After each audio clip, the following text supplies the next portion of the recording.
অবশেষে এলো বৃষ্টি।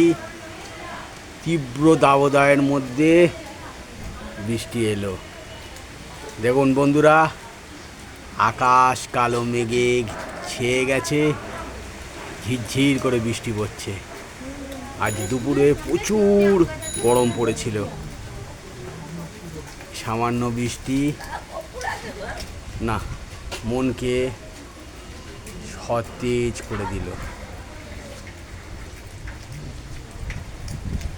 আজ ঠান্ডা ঠান্ডা হাওয়া চলছে, বৃষ্টি হচ্ছে আমাদের বারুইপুরে।